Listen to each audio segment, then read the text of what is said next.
My blood sugars have been absolutely all over the place. What's up, everybody? If you've been following me for a while, welcome back. If not, hello. My name is Mike. I'm an internal medicine doctor and a 27 plus year type 1 diabetic, and I recently got diagnosed with COVID.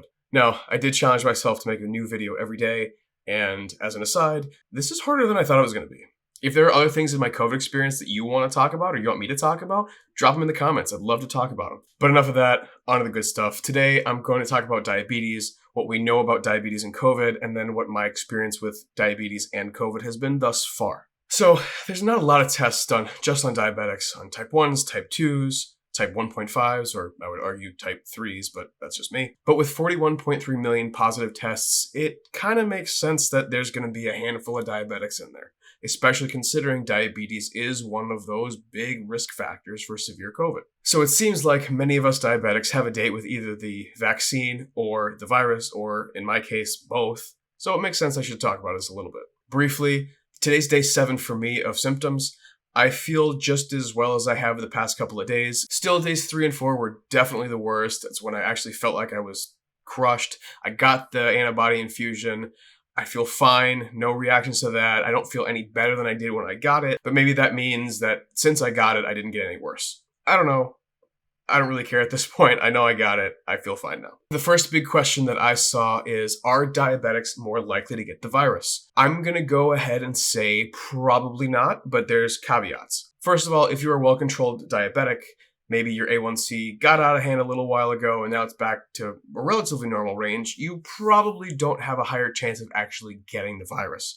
Now, what I will say is if you are an uncontrolled diabetic or you have been poorly controlled, you kind of go up and down and up and down and up and down, then many of your body systems are going to be in rough shape, one being your immune system. So maybe you are more likely to contract it if that's the case. Given how easily COVID is transmitted, that change may be very minimal. That being said, those are all guesses. Those data don't exist. We have no idea. Big question number 2, will diabetics have high blood sugars with COVID? Now, it stands to reason that anytime you get in a stressful situation as a diabetic, you raise your cortisol levels, you raise the levels of your stress hormones, you become more insulin resistant. So the insulin that you do get may not work as good as you'd hoped, and then your blood sugar goes up. So yeah, that happens with COVID, that happens with a cold, that happens with the flu, that happens with any stressful situation you might encounter, including illnesses. COVID is certainly no different. Again, we don't have the studies, I am extrapolating, but I'm going to go on a limb and say yeah. Now, the third question, and I think this is my favorite question, if I'm a well-controlled type 1 diabetic, do I need to worry about diabetes being a comorbid medical condition associated with severe COVID? Kinda. Now, here's the thing where I think a lot of people got it wrong as far as the higher-ups go in medicine and in the government, is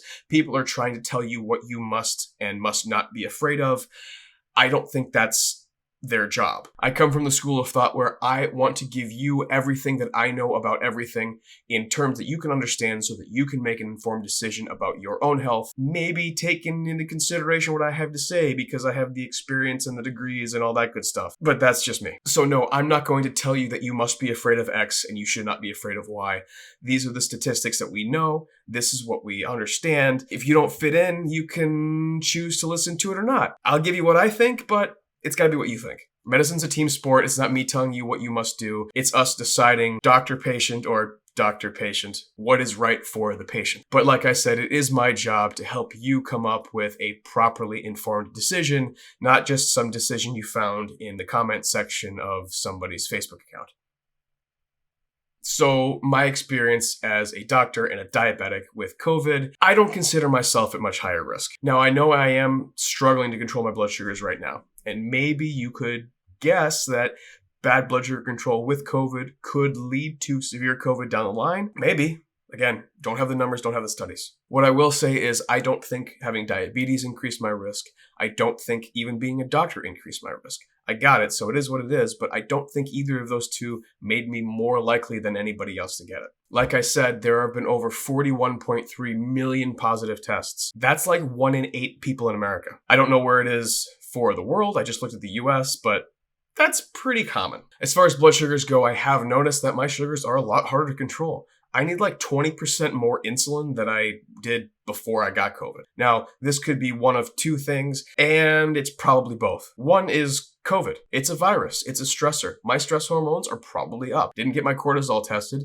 Would kind of be interesting, but probably not worth the blood test. So the increased cortisol and the generic inflammatory state that I'm in now makes blood sugars a little bit harder to control, makes me a little bit more insulin resistant. Number two, I haven't lifted weights in a week. I'm used to going to the gym and putting in a pretty hard workout 5 or 6 times a week, doing cardio a couple days a week, just being very, very active. Now, I'm just kind of sitting here at my office. Now, over the past couple of days, I've put in some significant time on the treadmill, but that's not like doing a leg day that kills you for a week. So I have noticed that since I've been out of the gym and with COVID, my blood sugar is much, much harder to control. Now, I can get it back down to the normal range very, very easily, but the calories that I am putting in spike it higher than it should go, and it takes a lot longer for the blood sugar to be corrected. Again, don't know if that's COVID, don't know if that's lack of exercise. It just is what it is. But I am a well-controlled diabetic generally, and if you are a well-controlled diabetic generally, I think your fear should be sort of the same as most other people. I will say I'm very happy I got vaccinated. I assumed that this version of COVID would have been a lot worse had I not been vaccinated at all. But we'll take it one day at a time, and I have to be very cognizant of when my blood sugars are actually easier to control, because I don't want to be bolusing things that I did during COVID for post-COVID, because then my blood's going to go hypoglycemic and I'm going to not be in good shape. But holy crap, I can't believe that I made 4 YouTube videos in 4 days. This is a lot harder than I gave it credit for, but it's a challenge for me, and we're all about it. So please hit that like button, please subscribe, it really helps the channel out a lot, and I will see you guys tomorrow.